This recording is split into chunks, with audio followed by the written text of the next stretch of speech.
Legal, né? A gente já está caminhando aqui e agora a gente vai fazer a customização desse input, né? Desse input aqui que recebe o nosso password, que vai ser a peça central. Afinal, o usuário quer copiar e colar esse carinha aqui, tá? Então, antes da gente começar a codificar, veja, vamos entender um pouco da estratégia que eu utilizei aqui, tá? Isso daqui é uma div. Para quem não sabe o que é div, é uma caixa invisível que você pode formatar ela, tá?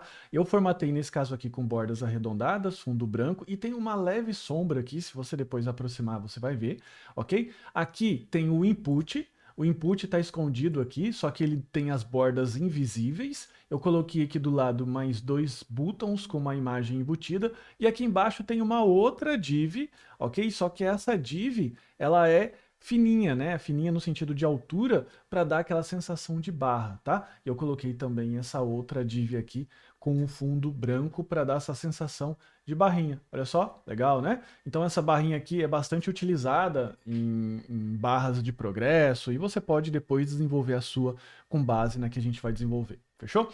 Então vamos lá. Primeira coisa que eu quero fazer é incluir aqui uma section box, tá? Então vou colocar aqui box, opa, div box não, section.box, ok? E aqui a gente vai incluir, eu vou incluir a minha div password, aqui. Eu vou incluir o meu text e aqui eu vou incluir uma input, quer dizer, vou mover esse input para cá, tá? Então, olha só, ele já ficou aqui parado, beleza? E por que que eu coloquei aqui text? Porque agora na sequência viu meus botões, tá? Então eu vou colocar aqui, ó, actions, ok? E o meu button, ele vai ter um ID que é copy, ok? ID copy. Eu vou até utilizar depois uh, o mesmo ID, tá? Eu vou colocar aqui, ó, copy 2. Só, vou colocar aqui, ó, copy 2, porque no HTML, em tese, a gente não pode ter um botão ou qualquer elemento com IDs iguais, tá? Aqui eu vou colocar stage copy, porque depois a gente vai colocar o nosso ícone aqui, ok? E depois eu vou colocar aqui mais um, que é o nosso renovar, né? O renovar, como eu posso dizer para você, regerar. Então ficaria botão é, cerquilha renew, tá? Renovar, não sei ainda, mas isso não importa. Vamos lá. Então tenho aqui, ó, C e R. Perceba que eles não estão alinhados aqui todos na sequência. E aí, basicamente isso que a gente vai fazer. E mais, eu ainda preciso colocar o indicador de segurança. O indicador de segurança é a barra, tá? Vamos primeiro fazer o seguinte, vamos deixar isso aqui branco, vamos começar a alinhar todo mundo, deixar esse cara aqui bonito, grandão, e depois a gente vem para a barra. Como é que a gente vai fazer isso? A gente vem aqui no Style, tá? E a gente vai incluir aqui essas propriedades. Vem cá comigo. Primeiro, todas as propriedades box, que veja que eu tenho mais de um box, eu tenho esse box e esse box, vão ser propriedades compartilhadas. O que eu vou ter aqui? Ó? Background, aqui ele vai ser todo branco, ok? Mais um F, ele vai ser todo branco e vai vendo, você já consegue ir percebendo aqui. Você ainda tem um box shadow, beleza? Que é a sombrinha dele, que você vai colocar 0, 1 pixel e 2 pixels, tá? Isso daqui, ele vai ficar com a sombrinha bem forte, tá? Mas bem colada. Por quê? Porque agora eu venho e coloco a cor da fonte, tá? A cor da fonte vai ser RGBA, ok? RGB das cores RGB e o A de alfa, que significa transparência, ok? Aqui eu vou colocar 132, a gente vai ser um cinzinha bem clarinho, tá?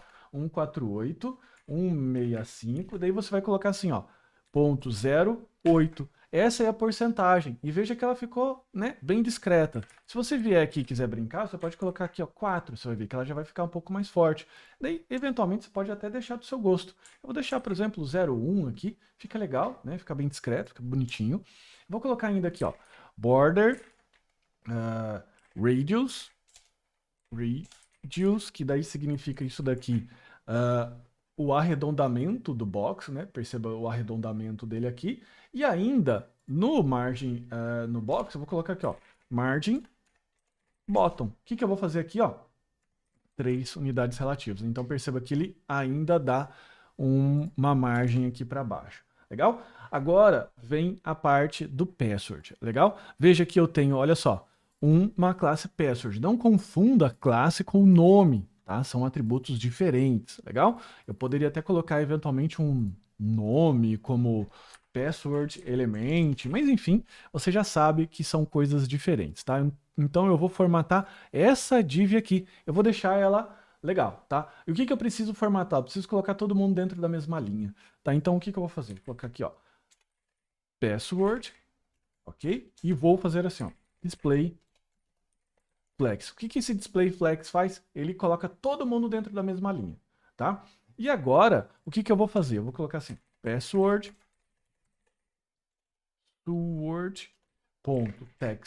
Eu vou colocar aqui, ó, flex 1. O que que significa o flex 1? Significa que eu vou pegar essa div aqui, o text, olha ela aqui, e vou esticar ela. Eu vou esticar. Eu quero que ela tenha aqui, então, a maior largura possível, tá? E eu vou espremer a outra div, que seria o actions, para o cantinho, ok?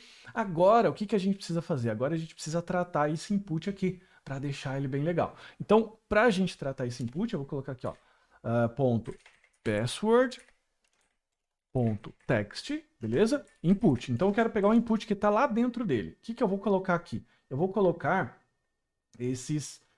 essas fontes, essas propriedades aqui, tá? Então vai ser, olha só, font family inconsolata, e lembre-se que a gente precisa depois, na sequência, ir lá no Google Fonts novamente. Eu vou colocar aqui, ó, font size, border, perceba que ele perde a sua borda, cursor default, perceba que ele perde aquele cursor de texto, altura 52, a largura 100%, por quê? Porque ele tem agora a possibilidade de crescer junto com a div que ele está lá. Vou trazer as transições e não vou permitir o select do usuário. Depois a gente precisa entender aqui porque que isso está continuando dessa forma. Mas enfim, vamos lá. Vamos voltar aqui no Fonts Google. Eu vou colocar aqui, ó, fontsgoogle.com, e agora a gente vai colocar aqui, eventualmente, a fonte que falta, né? Que é o Inconsolata. Então, Inconsolata, clico aqui de novo, venho aqui na sequência, tá? E incluo esse cara aqui. Vamos dar uma olhada, ele tá como negrito. A gente não precisa incluir todos eles, porque quanto mais fontes a gente inclui, mais pesada fica a nossa página. Então a recomendação é, inclua somente o que você for realmente utilizar. Perceba que quando você clicou aqui no mais, ele deixou Inconsolata e o Inter, tá? E aqui ele já encontrou para você e já incluiu o Inconsolata e o Inter nessa chamada. Como ele já incluiu as duas, você vem aqui no index e sobrescreve toda essa parte. Olha só, vou colar aqui, você vai perceber que ele mudou. Tá aqui o Inconsolata e tá aqui a fonte Inter, tá? Se eu voltar aqui, perceba que ele já deixou bacaninha, né? Já deixou isso aqui bem legal.